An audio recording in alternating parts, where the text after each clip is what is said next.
Hello, what's up guys? Welcome sa ating channel. So for today's video, turo ko yung about sa element inlay. Ayan, so turo ko lang dito. Ito yung element inlay. Yan. So paano mag-craft ng inlay?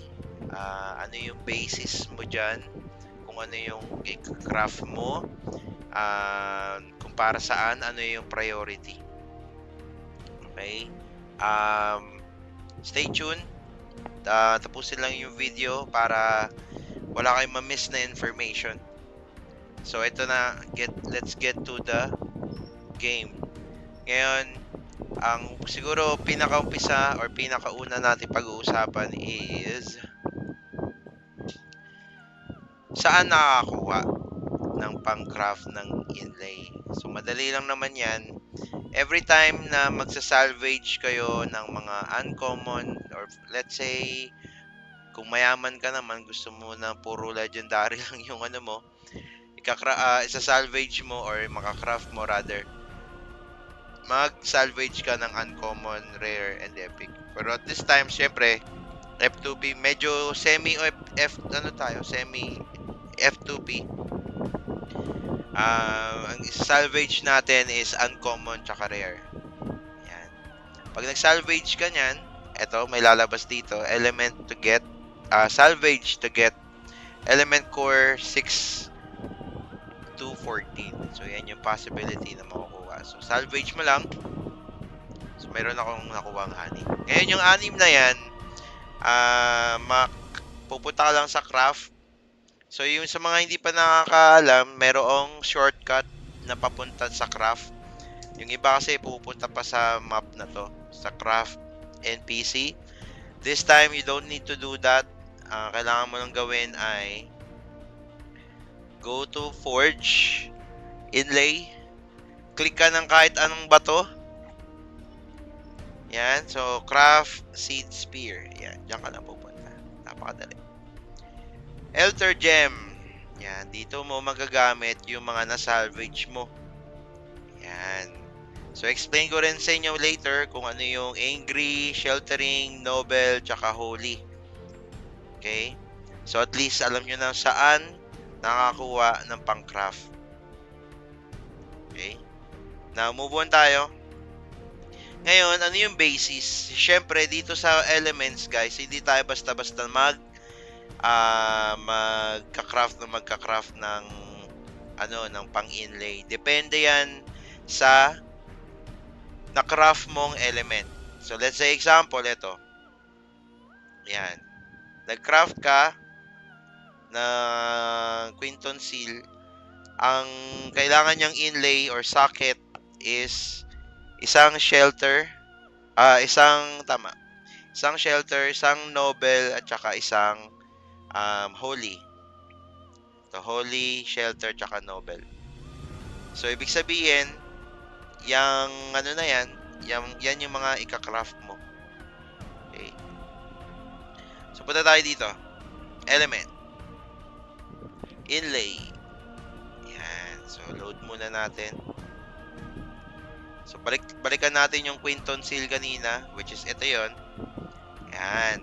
So, click mo lang yung Quinton Seal or yung lalagyan mo ng socket. Tapos, mag-a-add ka ng mga desired elder or element.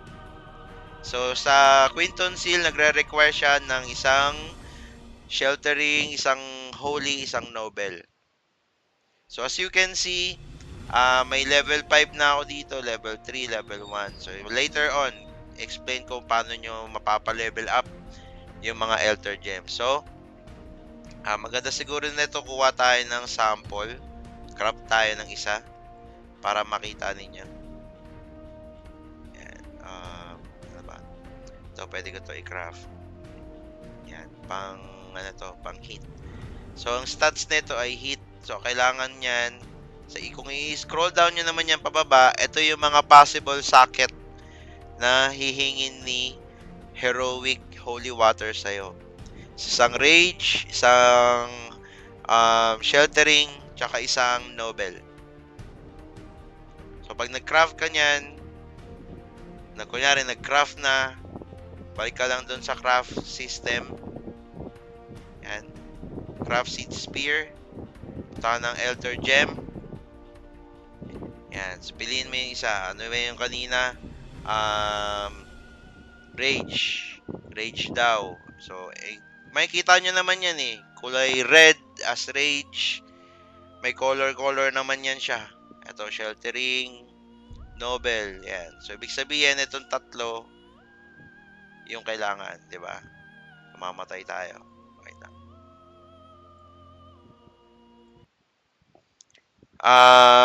So, this time, craft natin yon. Pag na-craft mo yon, kiklik mo lang yung isa. Tapos, ito na siya. Ito na yung rage. Ito yung sheltering. Tapos, let's say, example, ito yung noble. Ganun lang siya. Ngayon, siguro ang challenge lang dito sa pag element inlay is yung element core. Kasi 18 per element inlay yung kailangan.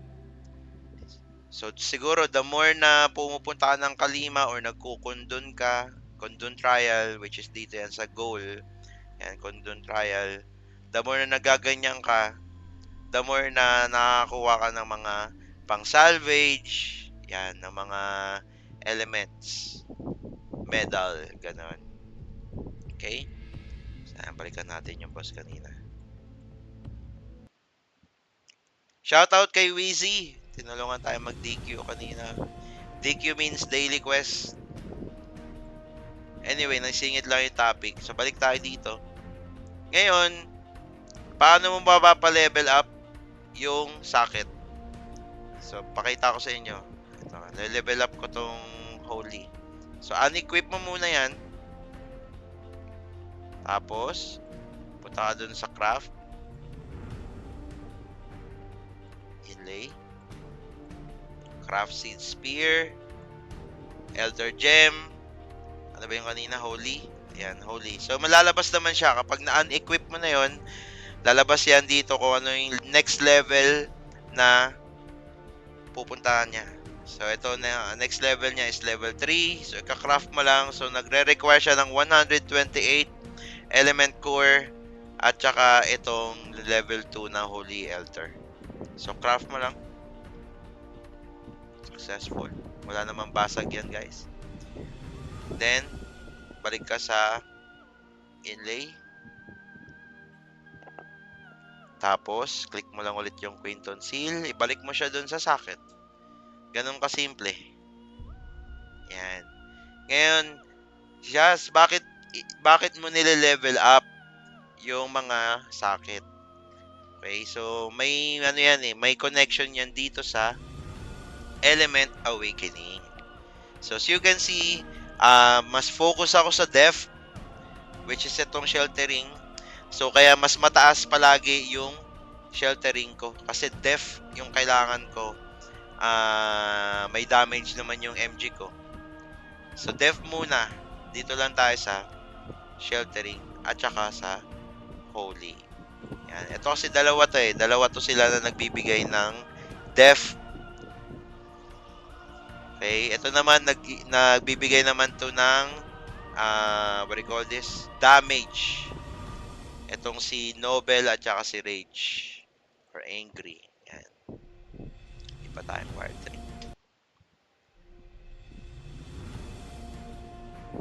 Yan. So, ganun na naman siya kadali guys na maintindihan.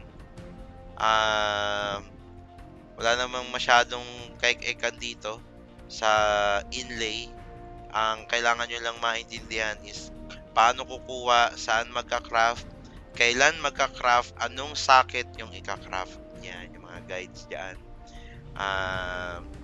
Ngayon, kapag mataas-taas na yung level ng depth mo, kung ano yung focus mo, tataas din yung element depth or yung stats ng buong elements mo. So, I hope meron kayo natutunan sa video na to. Please give a thumbs up, like, share, and subscribe sa ating munting channel. And next upload natin dito siguro ano, ah update ko na lang kayo. Yan. So, again, shout out sa kay Bot na last time nag-comment sa video natin. Shout out sa iyo. Happy farming. Shazam, peace out.